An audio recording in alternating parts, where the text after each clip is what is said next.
लूका 6 उसकी 12 और 13 आयत को हम पढ़ेंगे।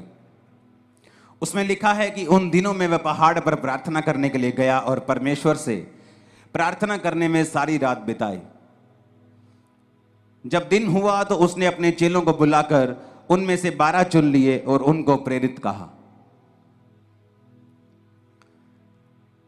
बाइबल कहती है प्रभु यीशु मसीह ने सारी रात प्रार्थना की, पहाड़ पर प्रार्थना करने के लिए गए और सारी रात प्रार्थना करते रहे, क्योंकि दिन को परमेश्वर को चेलों को चुनना था। पीछे आवाज आ रही है, सबको अपने हाथों को हिलाओ पीछे लास्ट तक। तो एक इंपॉर्टेंट काम परमेश्वर ने करना था। परमेश्वर ये नहीं चाहते थे कि वो चर्च को, कलीसिया को, लोगों को, क्योंकि प्रभु जानते थे कि उनका एक लिमिटेड टाइम है जो उन्होंने जीना है और उसके बाद क्रूस पर चढ़ना है, मरना है और फिर तीसरे दिन मुर्दों में से जी उठना है, फिर 40 दिन प्रीच करना है और उसके बाद 41वें दिन स्वर्ग पे चले जाना है और फिर उसने लेने आना है। ये परमेश्वर को मालूम था। तो परमेश्वर जानते थे कि उसके जाने के बाद वो चेले काम करेंगे जिन्होंने परमेश्वर से सीखा है। इसलिए अगर आप बाइबल को ध्यान से पढ़ेंगे तो परमेश्वर ने कुछ महीने ही लोगों के साथ उनको चंगा करते हुए और उनको प्रीच करते हुए बिताए। कुछ लोग 34 दिन कहते हैं, हम 2 महीने भी लगा लें। और बाकी के 3.5 साल उसने चेलों को ट्रेंड करने के लिए, चेलों को सिखाने के लिए बिताए, क्योंकि परमेश्वर ये जानते थे कि अब ये मेरा सुसमाचार चेले आके लेके जाएंगे। तो परमेश्वर ये जानते थे कि मैं चर्च को कमजोर लीडर ना दूं, डाइवर्टेड लीडर ना दे दूं, शारीरिक अगुवे ना दे दूं, गलत अगुवे ना दे दूं। तो परमेश्वर ने अपने डिसीजन को सही करने के लिए सारी रात प्रार्थना की। लेकिन आज का विश्वासी जब पता है कि सुबह एक बड़ी अच्छी डील करने के लिए जाना है, रात को वो मोबाइल पे लगा होता है और 2 बजे व्हाट्सएप चला के, फेसबुक चला के, सारे दोस्तों को इंस्टाग्राम पे चेक करके फिर वो सोता है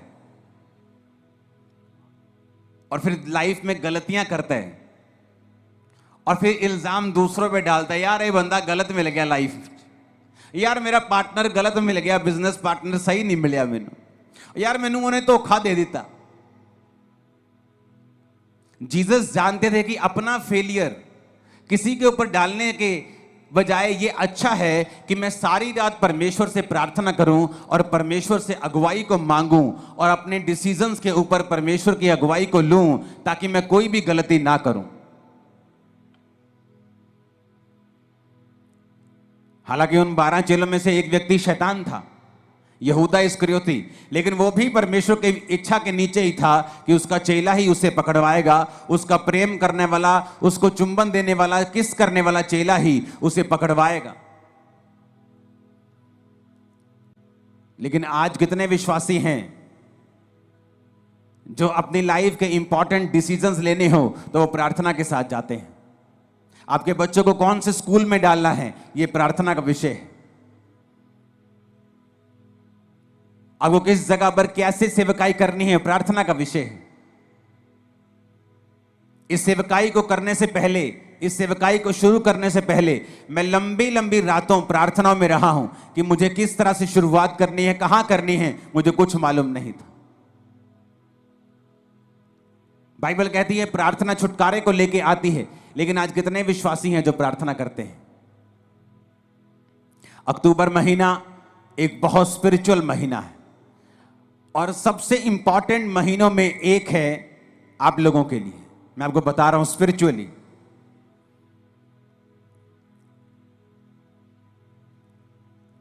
मैं इसमें डिटेल में नहीं जाना चाहता। लोग जादू और टोनों के नीचे रहते हैं इन महीनों में, लेकिन इन्हीं महीनों में परमेश्वर का आत्मा भी आपकी लाइफ में बड़े काम करना चाहता है।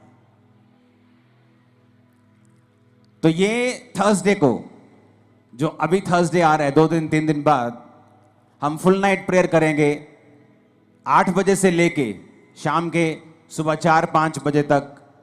इस थर्सडे मैं यहीं पे हूंगा आपके बीच में। और जैसे ही आप उस नाइट प्रेयर में होंगे, और घुटनों में हम प्रार्थना करेंगे 8-9 घंटे, फायर प्रेयर होगी, हीलिंग प्रेयर होगी, सब होगा, टाइम इनफ होगा हमारे पास। आप देखेंगे कि जो स्पिरिट है, प्रेयर की स्पिरिट है, वो आपकी लाइफ में वापस आ रही है। आप देखेंगे कि ये स्पिरिट, ये प्रार्थना की जो आत्मा है, इसकी कमी है विश्वासियों के अंदर। बहुत लोग ये जानते हैं कि प्रार्थना करने से वो छूट जाएंगे, लेकिन जब भी वो प्रार्थना करने के लिए बैठते हैं, शैतान पूरी तरह से उन पे फाइट करता है। आपके परिवार के बीच से होके, आपके शरीर के बीच से होके, इच्छाओं के बीच से होके, आपको जब प्रार्थना करने का समय होता है, हर तरह के नेगेटिव ख्याल आपके मन में आता है, हर तरह का अविश्वास आपके मन में आता है। तो मैं